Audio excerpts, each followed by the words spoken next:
RVR TV ప్రేక్షకులకు నమస్కారం. తెలుగువారి ఆధ్యాత్మిక గీతా సారథి పూజ్య శ్రీ శ్రీ శ్రీ పరిపూర్ణానందగిరి స్వామివారు శ్రీ వ్యాసాశ్రమం పీఠాధిపతిగా మనందరికీ సుపరిచితులు. వారు విశేషంగా భగవద్గీత వ్యాఖ్యానం చేయడంలో ప్రసిద్ధులు. అలాగే ఎందరికో విజ్ఞాన వివేకాదులను కలిగించి వారి జీవితాల్లో ఆధ్యాత్మిక వెలుగులు నింపారు. పూజ్య శ్రీ శ్రీ శ్రీ పరిపూర్ణానందగిరి స్వామీజీ వారితో కొన్ని విశేషాలు తెలుసుకుందాం. నమస్కారం గురువుగారు. నమస్తే అమ్మ బంగారు. గురుగారు, నేటి యువతకు భగవద్గీత ఒక బెస్ట్ మేనేజ్మెంట్ స్కిల్స్ని నేర్పిస్తుంది అని అంటూ ఉంటున్నారు. అసలు ఇందులో ఎంత నిజం ఉంది, దానికి మీరేమంటారు? 100% పాళ్ళు కూడా అది పరమసత్యం అనమాట. కాబట్టి భగవద్గీత ఒక లబ్బరు, ఒక చతురాకారంలో ఉండే లబ్బరు మొక్క ఉందనుకోండి, మీరు ఎటు లాగినా సాగుతుంది. అట్లా బ్రహ్మచారులకి తగిన పాయింటే చెబుతుంది. బ్రహ్మచర్యంగా ఉండు, గొప్పవాడైపో, తర్వాత మళ్ళీ పెళ్లి చేసుకో, మొట్టమొదటిగా జాగ్రత్తగా ఉండని చెబుతుంది. అట్లాగే గృహస్థ ధర్మాలని చక్కగా అందరూ ఇంట్లో ఐకమత్యంగా ఉండండి అని చెబుతుంది. మరి సాధు మహాత్ములకి అంతా దైవ స్వరూపం అని తెలుసుకుని దైవభావంతో హాయిగా ఉండని చెబుతుంది. అట్లా ప్రతి ప్రాణికి మహోపకారం కలిగించేది భగవద్గీత అన్నమాట. కాబట్టి ఎవరి చేతులకు భగవద్గీత వస్తుందో వారి జీవితం టర్నింగ్ పాయింట్ అని మారిపోతుంది అనమాట. అందుకని నచ తస్మాన్ మనుష్యేషు కశ్చన్ మే ప్రియకృత్తమః భవితా తస్మాదన్య ప్రియతరో భువి. భూలోకంలో అందరికంటే ప్రియమైన భక్తుడు ఎవరు నాకు అని అంటే భగవద్గీతను ఎవరైతే నేర్చుకుంటారో, ఇతరులకు చెబుతుంటారో ఆయన ప్రపంచంలోనే నాకు అంత గొప్ప వ్యక్తి ఇదివరకు లేడు, ఇప్పుడు లేడు, ముందు ఉండబోడు అని చెప్తున్నాడు అనమాట. కాబట్టి భగవద్గీత ప్రతి ప్రాణికి అంటే మానవులందరికీ మహోపకారం చేసేది భగవద్గీత. కాబట్టి దాన్ని ఆశ్రయించి జీవితాన్ని ధన్యం చేసుకోమని భగవంతుడు చెప్తున్నాడు అనమాట. గురువుగారు, మానవ జీవన వికాసానికి అసలు భగవద్గీతను మించిందే లేదని అంటున్నారు.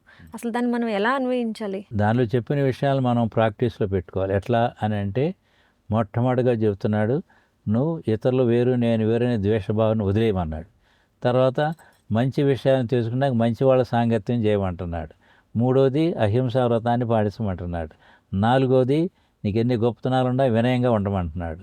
ఐదోది అంతా నీవే అంతా నీదే అనే గొప్ప భావాన్ని పెంచుకోమంటున్నాడు. సర్వత్రా దైవభావం కలుగుతుంది అన్నమాట. తర్వాత సమదుఃఖ సుఖ, జీవితంలో లాభాలు సుఖాలు దుఃఖాలు వచ్చినప్పుడు నువ్వు ధైర్యంగా ముందుకెళ్ళిపో, పిరికివాడు ఉండకూడదు అంటున్నాడు. క్షమ, ఓర్పు కలిగి ఉండు అంటున్నాడు. ఇటువంటి లక్షణాలు మన జీవితంలో ప్రాక్టీస్లో పెట్టుకున్నట్లయితే ఇక మన జీవితం మనమే పోటీగా నీకు ఎవరు పోటీ ఉంటారు అనమాట. అట్లా అందరికీ అనుకూలమైనటువంటిది మహాభగవద్గీత. అయితే ఇక్కడ మమకారాన్ని కూడా తగ్గించుకోమని చెబుతుంది అనమాట. మహాభగవద్గీత అని మన వ్యాసాశ్రమం తరపున ఉన్నది. దాంట్లో ఒక్కొక్క అధ్యాయం చదువుకుంటే దాని ఫలితం ఏంటంటే కథారూపంగా పార్వతీ పరమేశ్వర్లు, శివుడు పార్వతి మాతకి చెప్తున్నాడు. దాంట్లో ఒక కథ చెప్పుకుందాం అనమాట. ఒక అధ్యాయాన్ని చదివితే ఏ ఫలితం ఏమిటి అనేది. ఒక గృహస్థుడు ఉన్నాడు, ఇంకా దేవుడు లేడు గీవుడు లేడు, అంత ఏమి లేదు, ఇక అంత పైసాయే పరమాత్మ, ఇల్లే వైకుంఠం అన్నట్టుగా ఇలా ఉంటున్నాడు అనమాట. దేవుడు జోలే లేదనమాట. అలా ఉండటం వల్ల ఏమైంది, ఆయన చనిపోయి అదే ఊళ్ళో ఒక కోతికి పిల్లగా పెట్టాడు. శివుడు చెప్పిన విషయం మందగా చెప్పేది. కోతి పిల్ల పుడితే ఆ కోతిని ఒకడు బాగా అలవాటు చేస్తున్నారు, పుల్లై పెట్టి బిస్కెట్లు పెట్టి దాన్ని మచ్చిక చేసుకున్నాడు. కొంచెం పెద్ద అయింది, తల్లి వదిలేసి వెళ్ళిపోయింది. ఇక దీనికి ఆటలు నేర్పాడు. ఎక్కరా తిమ్మన్నా అంటే కర్రకు పట్టుకుని టకటక్ పైకి, దిగరా తిమ్మన్నా దిగేది, ఇట్లా నడవరా అంటే కాళ్ళు పైకి పెట్టి నడిచి, ఇట్లా కొన్ని ఉపాయాలు ఆటలు నేర్పాడు అనమాట. ఇక్కడ పిల్లలకి ఆటలు ఆడిస్తూ ఉంటే పిల్లలు రూపాయి 5 రూపాయలు అట్లా వేస్తుంటే చిన్నలు పెద్దలు చూస్తూ ఉంటే ఓ బాగుందని అని చెప్పి ఆ డబ్బులు ఇస్తుంటే దానికి ఆహారం వస్తుంది, వీనికి కావాల్సిన ధనం వస్తుంది అన్నట్టు జరుగుతూ ఉండగా ఒక రోజున అదే ఊళ్ళో అది పుట్టింది కాబట్టి వాళ్ళ ఇంటి దగ్గరలో ఈ కార్యక్రమాన్ని ఏర్పాటు చేశాడు ఆయన, ఆ కోతిని ఆడిచ్చి ఆయన. చూడటానికి ఆ భార్య పిల్లలు వచ్చారు. అది ఈమెకి పూర్వజన్మ సంస్కారం వల్ల గుర్తుపెట్టేసింది. అట్లా అక్కడక్కడ రేరుగా జరుగుతుంటాయి అన్నమాట. ఆ గుర్తుపెట్టేసి ఇక ఆట ఆడుతూ మర్చిపోయింది. ఇక వాళ్ళ మీద మమకారంతో వాళ్ళని అలా చూస్తూ ఇక స్మృతులు ఉంటాయి కదా, ఇక అట్లా చూస్తూ అలా ఉండిపోతే వీడికి కోపం వచ్చి ఎంత చెప్పినా కదా అట్లాగే నిలబడింది. కర్రబెట్టి కొట్టిదలకు చచ్చిపోయింది అనమాట. అక్కడికి స్పాట్ డెడ్ పోయింది. మళ్ళీ అదే ఊళ్ళో కుక్కగా పుట్టింది. అది ఆ కుక్కగా పుట్టితే మరి పెంపుడు కుక్కలకైతే మనం పెడతాం ఆహారం, ఊర కుక్కలైన ఊళ్ళో తిరుగుతుంటాయి కదా, దానికి బాగా ఆకలింది, ఎక్కడ ఆహారం దొరక్క వచ్చి అట్లా వచ్చి వాళ్ళ ఇంట్లోకే వెళ్ళింది. అది మధ్యాహ్నం 3 గంటలకు అందరూ నిద్రలో ఉండాలి హాయిగా వేసవకాలం. ఇది మెల్లగా వెళ్ళి అన్నం మీద మూత అలా తిరిగి పడితే శబ్దం వచ్చింది. కుక్క అని లేచి వాడు కొట్టి చంపేసినారు. 2 జన్మలు అయిపోయినాయి. 3వ జన్మలో ఒక గాడిదగా పుట్టాడు వేరే ఊళ్ళో. ఆ గాడిదని ఒక కుంటివాడు కొన్నాడు. ఎక్కడికి వెళ్ళానో దాని మీదే వెళ్ళేవాడు. మోసే కొంతకాలానికి చనిపోయింది. కాబట్టి మమకారాలు దేవుడి వైపు రాకుండా, మమకారాలు ఉంటే దేవుడి వైపు రాకుండా ఉంటే ఇట్లాంటి జన్మలు దుఃఖాలు ఉంటాయి. అందుకని భగవంతుని ముందు పెట్టుకొని జన్మలు తగ్గించుకోండి అని భగవద్గీత మనకి సందేశాలు ఇస్తున్నారు.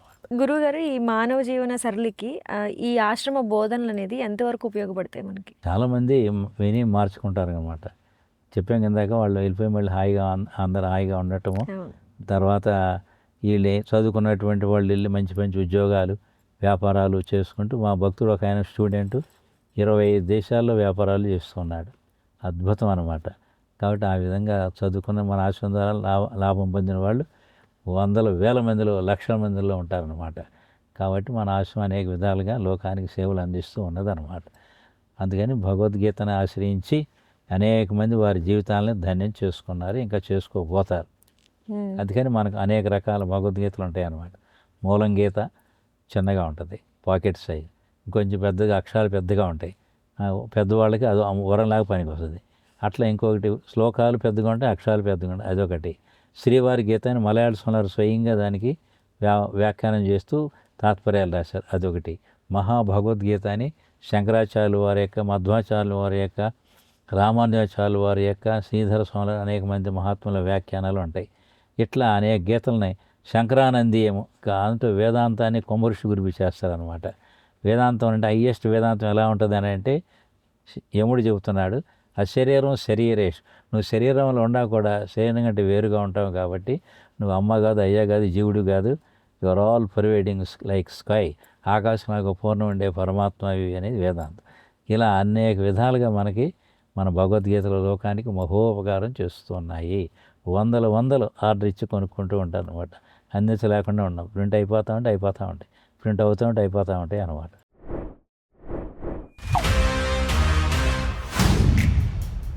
देख रहा है बिनो, मुझे ये चाहिए सिद्धप्पा जी। ले लो। ठीक है, ले लेते हैं। किसी और में कोई आपत्ति? बहुत बढ़िया।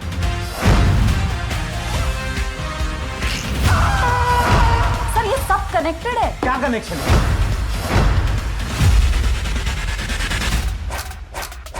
निशाना लगाया तो शिकार पक्का।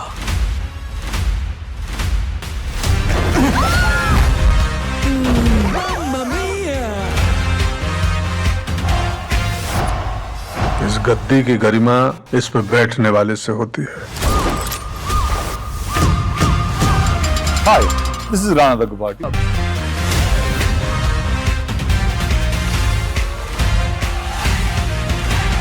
दिल खुश कर दिया यार का।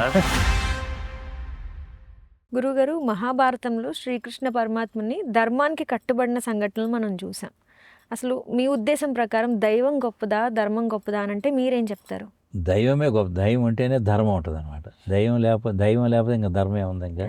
కాబట్టి గాడ్ ఫస్ట్, నెక్స్ట్ అన్నిటికీ ఆధారంగా ఉండేది పరమాత్మ అనమాట. ఆ పరమాత్మ ఉంటేనే ఇవన్నీ కూడా ఉంటాయి అన్నమాట. సర్వజ్ఞత్వాది సంయుక్తం సోహమిత్యే చింతయేత్ అయం పంథా మునిశ్రేష్ఠ సాక్షాత్ అజ్ఞాన నాశనే. ఇదన్నిటికీ ఆధారంగా ఉండేది పరమాత్మ. మూడు కాలాలు ఉండేది పరమాత్మ. ఆ పరమాత్మ నేనని తెలుసుకుంటే ఆయన సర్వజ్ఞుడు అని అంటారు. ఆ విధంగా అందరూ పరమాత్మ అని మామూలుగా తెలుసుకుంటే సర్వవిత్ అంటారు. అట్లా తెలుసుకుని మనం గొప్పవాళ్ళు కావాలి అనేది, భగవంతుడు ఉంటేనే ధర్మాలు ఉంటాయి అన్నమాట. భగవంతుడు లేకపోతే ధర్మాలు లేవు. మట్టి ఉంటేనే కుండలు వస్తాయి, జలం ఉంటేనే అలలు వస్తాయి, దూది ఉంటేనే వస్త్రాలు వస్తాయి. అట్లా మూలం భగవంతుడు అన్నమాట. సమస్తానికి మూలం పరమాత్మ. కాబట్టి భగవంతుడు సర్వమిద మహంచ బ్రహ్మైవ భవతి, నేను ఇది అంతా పరమాత్మ అని తెలుసుకో, మూలం భగవంతుడు అని చెప్తుంది అన్నమాట. బ్రహ్మయ వేదం విశ్వం, ఈ విశ్వం అంతా పరమాత్మ స్వరూపం అని చెప్పింది. కాబట్టి పరమాత్మ ఉన్నది కాబట్టి ఆ స్వరూపం ఈ ప్రపంచం అని చెప్పింది. కాబట్టి ఈ ధర్మాలు ఎక్కువ ఉంటాయంటే ప్రపంచంలో ఉంటాయి. దానికి ఆధారం ఎవరంటే భగవంతుడు. కాబట్టి భగవంతుడే గొప్పవాడు. కాబట్టి ధర్మో రక్షిత రక్షిత, ధర్మాన్ని మనం రక్షిస్తే అది మనం కాపాడుతుంది అన్నమాట. అందుకని మన మలయాళ స్వాములారు మచిలీపట్నం బందర్ అంటారు కదా, అక్కడ ఒక రోజున ధ్యానంలో ఉండగా కొంతమంది సిద్ధపురుషులని ఉంటారనమాట. సూక్ష్మంగా ఉండి మహాత్ముని దర్శనం ఇస్తూ ఉంటారు. వాళ్ళు 8 మాటలు చెప్పారు, మంచి మాటలు. దాంట్లో ధర్మో రక్షతి ధర్మమతం ఉద్ధరింపబడును గాక. అంటే ధర్మం మనం చేస్తూ ఉంటే అదే మనం రక్షిస్తూ ఉంటుంది. అది ధర్మం రక్షిత రక్షిత అనేది మామూలు అనమాట. ఆ విధంగా ధర్మం అనేది తర్వాతే కానీ గాడ్ ఫస్ట్ వరల్డ్ నెక్స్ట్ అనమాట. మీరు ఇప్పుడు అన్నారు దైవమే ముందు తర్వాత ధర్మం ఏదన్నా అని చెప్పి. అవును. కానీ మనకి ఒక కొటేషన్ ఉందేంటి, ధనం మూలం ఇదం జగత్ అని అంటారు కానీ దైవం మూలం ఇదం జగత్ అని అంటారు. ఎందుకని అంటారు? ధనం అనేది అందరికీ తేలిగ్గా వాడుకలో ఉంది కాబట్టి ఆ విధంగా అన్నారు. కాబట్టి ముఖ్యంగా దైవమే మూలం అన్నమాట. కాబట్టి ఆ విధంగా అందరికీ లౌకికంగా వ్యవహారాలు జరగడానికి పనికొచ్చేది ధనం కాబట్టి లౌకికంగా ధనాన్ని ముందు పెట్టారనమాట. తర్వాత సంపాదించుకొని మళ్ళీ ఇట్లనే దీంట్లోనే మునిగిపోకుండా మళ్ళీ భగవంతుని వైపుకి రావాలి అనేది మానవ జీవితం 100 ఏళ్ళని సుమారుగా ఒక లెక్క. 25 ఏళ్ళ వరకు చదువుకోవాలి, 50 ఏళ్ళ వరకు ఉద్యోగాలు రిటైర్ అయిన తర్వాత ఇక మళ్ళీ వానప్రస్థులు అంటారు. భార్యాభర్తలు చక్కగా దైవ మార్గంలో పయనించాలి. ఇంకా 75 వరకు ఉంటే ఎవరికి వారి సన్యాసం తీసుకొని ఆ భగవత్ చింతనలో కాలం గడుపుని భగవంతులు ఐక్యమైపోవాలి అనమాట. ఆ విధంగా జీవితాలకు కావాల్సిన అన్నీ చెప్పేది ధర్మం అనమాట. దైవం మనుష్య రూపేణ అని అంటున్నారు. అసలు దాని అర్థం ఏంటి? అంటే ఇప్పుడు విషయం తెలుసుకున్న తర్వాత భగవంతుడు అంటే ఎక్కడో లేడు, మనిషి రూపంలో భగవంతుడే ఉన్నాడు, ఇంక వేరే ఏమీ కాదనమాట. ఎందుకనంటే all beings are different shapes of God. ఒక్కడిగా ఉన్న నేను అందరిగా విశ్వరూపంగా మారిపోతున్నాను అని భగవంతుడు సంకల్పం చేసి వేదాంత వాక్యం అన్నమాట. మనందరిగా భగవంతుడే ఉన్నాడుగా నీకెవరు లేరు అన్నమాట. గురువుగారు, భోగి కానివాడు యోగి కాలేడు అని అంటారు. అసలు దీంట్లో వాస్తవం ఎంత? ఈ ప్రపంచ విషయాలు అవి అన్నిటి చూసిన తర్వాత ఇంకా వాడు ఇవన్నీ వద్దు, భగవంతుడు ఒక పేరు పెట్టాడు ప్రపంచానికి, దుఃఖాలయం అశాశ్వతం. దుఃఖాలకి నిలయము ఈ ప్రపంచం అశాశ్వతం అని చెప్పాడు. కాబట్టి అనిత్యాన్ని శరీరాలు ఎప్పుడు వెళ్ళిపోతాయో తెలియదు, క్షణభంగురం. కాబట్టి కరువుని మాత్రం మనం బతికించిందని మన జీవితానికి వరం అనమాట. కాబట్టి అలాగే విభో నైవ శాశ్వత, భోగభాగ్యాలు శాశ్వతం కాదు. మనం చూస్తూనే ఉన్నాం, ధనవంతులు భేదవాళ్ళు అవుతున్నారు, భేదవాళ్ళు ధనవంతులు అవుతున్నారు. నిత్యం సన్నిహితో మృత్యు, క్షణక్షణం మన మృత్యుకి దగ్గరికి అయిపోయినాం. 50 ఏళ్ళు వచ్చిందంటే సగం వెళ్ళిపోయినాం మృత్యువులోకి. అట్లా కర్తవ్య ధర్మ సంగ్రహ. కాబట్టి నువ్వు ధర్మాన్ని ఏంటంటే నువ్వు భక్తిని జ్ఞానాన్ని సంపాదించుకొని నీ జీవితాన్ని ధన్యం చేసుకో అని భగవంతుడు చెప్తున్నాడు. కాబట్టి ఇవన్నీ విన్నప్పుడు వాడికి ఏం కలుగుద్ది అంటే ఇవన్నీ భోగాలన్నీ కూడా చివరికి మిగిలేది దుఃఖము అనేది తెలిసిపోద్ది అనమాట. గారెలు అంటే వాడికి ఇష్టం అనుకోండి, ఫర్ ఎగ్జాంపుల్ ఒక 20 గారెలు తినేసాడు అనుకోండి, వాడి తర్వాత అజీర్తి కలిగి మళ్ళీ నానా కష్టాలు పడి మళ్ళీ ఎంతో కష్టపడతాడు కదా. కాబట్టి భోగం ఏం చేసింది? దుఃఖాన్ని కలిగించింది. అందుకని వేమన వీళ్ళందరూ కూడా మొదట్లో అట్లా ఇట్లా ఉన్నా కూడా చివరికి అన్నీ వదిలిపారేసి చక్కగా మహాత్ములు అయిపోయినారు అన్నమాట. అట్లాగే గౌతమ బుద్ధుడు కూడా చనిపోయిన శవాన్ని, ముసలివాడిని, రోగగ్రస్తుడిని చూసి ఓ ప్రపంచం ఇలా వికారాలతో అనిత్యమైందని చెప్పి అన్నిటినీ నిస్పృహత్తున్న జగత్ అన్నిటిని వదిలిపారేసి దేవుడైపోయినాడు అన్నమాట. గురుగారు, ఆధ్యాత్మిక సాధనకు అసలైన మార్గం అంటే ఏంటి? అంటే ఇప్పుడు ఉన్న స్వామీజీలు వాళ్ళకి తోచిన రీతిలో ఒక్కొక్క విధంగా చెప్పడం జరుగుతుంది. అసలు మీ ఉద్దేశం ప్రకారం ఏంటి? కొన్ని ధర్మంగా చెప్పాలి, కొందరు అటు ఇట్లా చెబుతున్నారు, వాళ్ళకి తెలిసిందే మిడిమిడి జ్ఞానమే దాన్నే గొప్పగా చెబుతున్నారు. అందుకని సరైన గురువులు ఎట్లా ఉండాలి అని అంటే కోవా గురుహో, గురుదేవులు అంటే ఎవరు అంటే హితోపదేష్ట, మనకి భవిష్యత్తులో ఈ భక్తిని, జ్ఞానాన్ని, యోగాన్ని, వైరాగ్యాన్ని, మోక్షాన్ని చక్కగా బోధించేవాడే గురువు. శిష్యుడు అంటే ఎవరు? కోవా శిష్య గురుభక్త ఏవ, ఆ గురుగారిది అపారమైన భక్తి కలిగి గురుగారు చెప్పిన ప్రకారంగా నడుచుకుంటే ఆ శిష్యుడి జీవితం 100కి 100 పాళ్ళు ధన్యమైపోతుంది. అందుకని ఎవరు పడితే వాళ్ళని గురువుగా స్వీకరించకుండా శ్రోత్రియ బ్రహ్మనిష్ఠుడైనటువంటి వాళ్ళని గురువుగా స్వీకరించాలి అని శాస్త్రం చెబుతుంది. శ్రోత్రియుడు అంటే ఈ భక్తి విషయాలు, వేదాంత విషయాలు బాగా తెలిసి ఉండాలి. బ్రహ్మనిష్ఠుడు అంటే దాంట్లో ఆచరణ, అనుష్ఠానం కలిగి ఉండాలి. ఊరినే మాటలు కాకుండా కలిగి ధర్మబద్ధంగా ఆయన దైవ అనుభూతులతో ఆ విషయాలను బోధించే గురువే గురువు అనమాట. మిగతా వాళ్ళు మామూలు గురువులు, వాళ్ళని గట్టిగా నమ్ముకోకుండా విచారణ చేసి మంచి గురువుల్ని సంపాదించుకుంటే మన జన్మకు మళ్ళీ జన్మటి ఉండదు. గురుగారు, ప్రజలకు ఆధ్యాత్మిక మార్గాన్ని చూపే స్వాములు కావచ్చు, లేకపోతే పీఠాధిపతులు, గురూజీలు ఇప్పుడు ప్రస్తుత కాలంలో ఎందుకు ఎక్కువ వివాదాలకి గురవుతున్నారు? అజ్ఞానం వల్లనే. తత్వాన్ని పూర్తిగా తెలుసుకుంటే ఇంక ఈ భేదం అనేది ఉండనే ఉండదండి. అభేద దర్శనం జ్ఞానం. చక్కగా ఉన్నది ఒకే ఒక పరమాత్మ, అది అందరి యొక్క స్వరూపం. కాబట్టి మీరు ఎక్కువ నేను తక్కువ అనేది లేనే లేదన్నమాట. కాబట్టి తత్వాన్ని చక్కగా తెలుసుకుంటే ఈ వివాదాలు ఏమి ఉండవు. అది తత్వాన్ని పూర్తిగా తెలుసుకునే వాళ్ళకి ఇట్లా చిన్న చిన్నవి వస్తూ ఉంటాయి. అందుకని అరటి పట్టించుకోకుండా అసహ్యాన్ని గురువులు మనం వెనుకొని ఆ గురువు చెప్పిన మార్గంలో మనం నడిస్తే మన జనం 100% హైలైట్ అయిపోతుంది. మీరు పీఠాధిపతులు అయిన తర్వాత వ్యాసాశ్రమాన్ని సందర్శించిన వారిలో మర్చిపోలేని మార్పులు ఏమైనా చేశారా? కొందరు చక్కగా వచ్చి ఇక మన దగ్గర చదువుకున్న వాళ్ళు కానీ మనం మంచి మాటలు విన్నవాళ్ళు కానీ ఉపదేశం తీసుకుంటారు. తీసుకుని వెళ్ళి చక్కగా జపధ్యానాలు చేసుకుంటూ మా జన్మ ధన్యమైపోయింది, మేము హాయిగా ఉన్నాము అని వాళ్ళ అనుభూతులని చెప్తారనమాట. అది 100% పరమ సత్యం అనమాట. అట్లాగే చాలామంది మంచి మాటలు మంచి మార్గంలో ఉంటూ వాళ్ళ జీవితాన్ని ధన్యం చేసుకుంటున్నారు.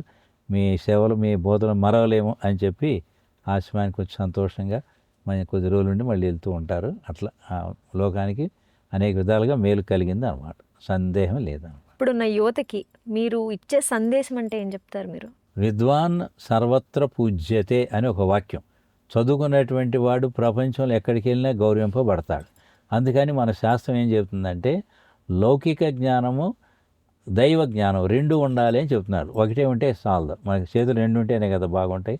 అట్లాగే మొదట జీవనయాత్ర సాగడానికి లౌకిక విద్య సంపాదించుకొని దాంట్లోనే మునిగిపోకుండా గురువులను ఆశ్రయించి వేదాంత విద్య కూడా నేర్చుకున్నప్పుడు నేను ఇది అంతా దైవస్వరూపం అని చెప్పి ధర్మంగా నీతిగా న్యాయంగా నడుచుకుంటాడు. అప్పుడు ఉభయతారకంగా ఉంటుంది, దానికి మేలు కలుగుద్ది, లోకానికి మేలు కలుగుద్ది అనమాట. అందుకని రెండు విద్యల్ని భగవంతుడు చెప్పాడు అనమాట. మొట్టమొదటి లౌకిక విద్య ఉండాల్సిందే, అది లేకపోతే మన జీవనయాత్ర జరగదు కదా.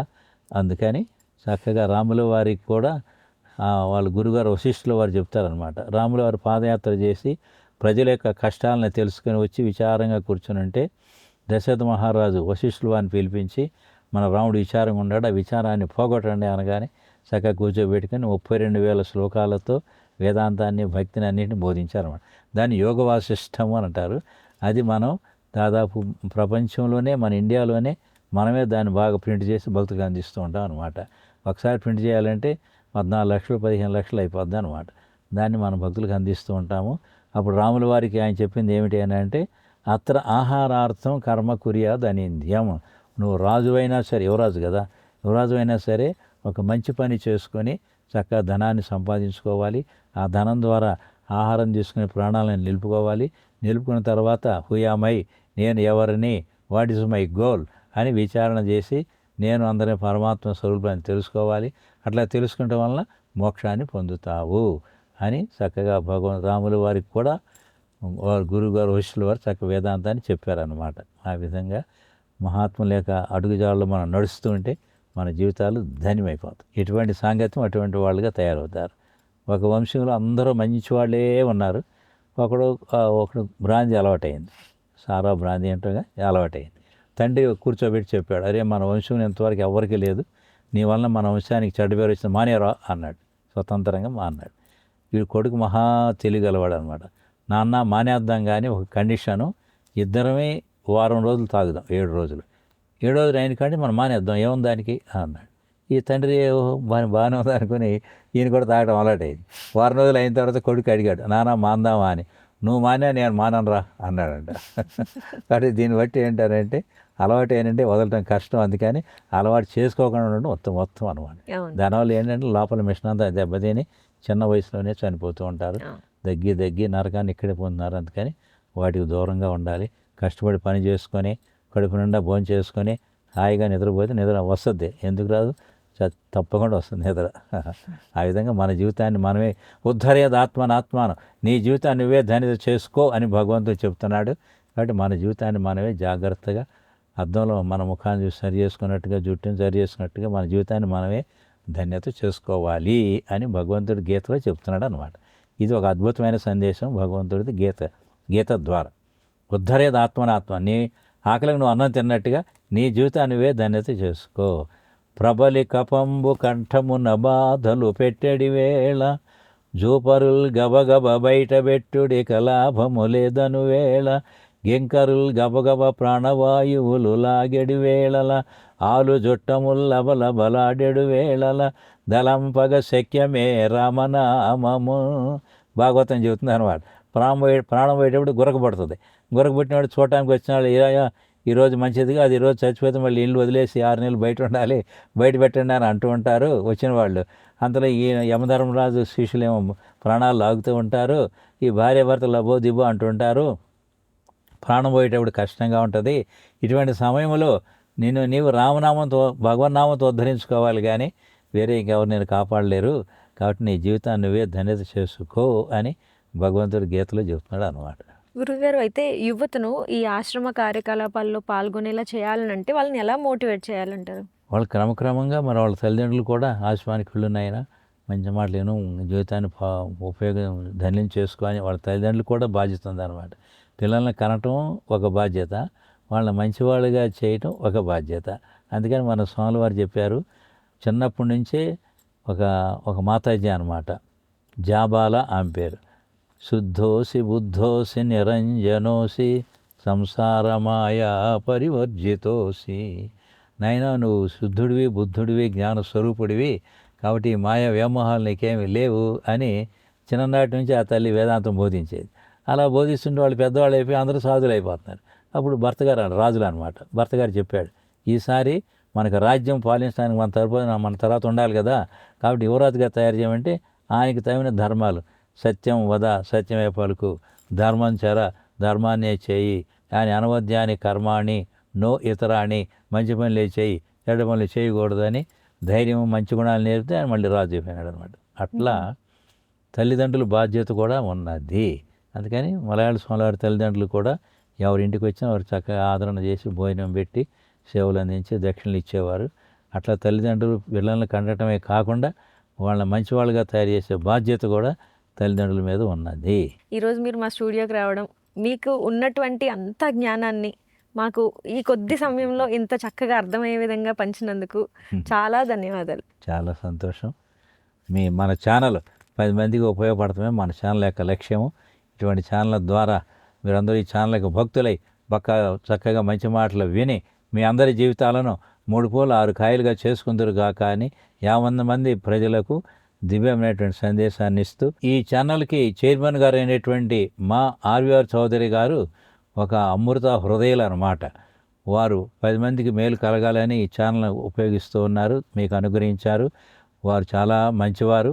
వారి యొక్క సేవలు మీరు అందుకోవాలని, వారి యొక్క కుటుంబం, వారి పిల్లలు, మనవాళ్ళు, మనవరాళ్ళు అందరూ కూడా సుఖంగా ఆరోగ్యాలతో బాగుండాలని, వారి స్టాఫ్ చక్కగా మంచి అమృత హృదయాలు స్టాఫ్ వాళ్ళు కూడా చక్కగా ఈ ఛానల్కి వారి సేవలు అందిస్తూ ఉన్నారు. వారందరినీ, మా సోదరి గారి ఫ్యామిలీని, మీ అందరినీ ఆ గురుదేవులు సమస్త దేవతలు వారి అనుగ్రహం మీ పైన కుంభరిషిలాగా కురిపించుగాక, మీ అందరి జీవితాలు ఆనందమయమవుగాక, వీళ్ళు స్వర్గమవుగాక, అందరినీ రక్షించి కంటిని రేపలాగా చిన్నపిల్లని తల్లిగా కాపాడుగాక. చూశారు కదా, గురువుగారు ఈరోజు మన స్టూడియోకి వచ్చి గురువుగారు విలువైన సమయాన్ని మనకు అందించి, అలాగే మనం ఎప్పటి నుంచో తెలుసుకోవాలనుకున్నటువంటి విషయాల్ని, ఎన్నో విషయాల్ని, తప్పకుండా తెలుసుకోవాల్సిన సనాతన ధర్మం గురించి, దైవం గురించి ఎన్నో విషయాల్ని మనందరికీ అర్థమయ్యే విధంగా చాలా చక్కగా వివరించారు. మరిన్ని ఇలాంటి ఆధ్యాత్మిక కార్యక్రమాల కోసం మన ఆర్వీఆర్ టీవీని లైక్ చేయండి, షేర్ చేయండి, అలాగే సబ్స్క్రైబ్ చేసుకోండి. ధన్యవాదాలు. ఓం తత్సత్. ఓం.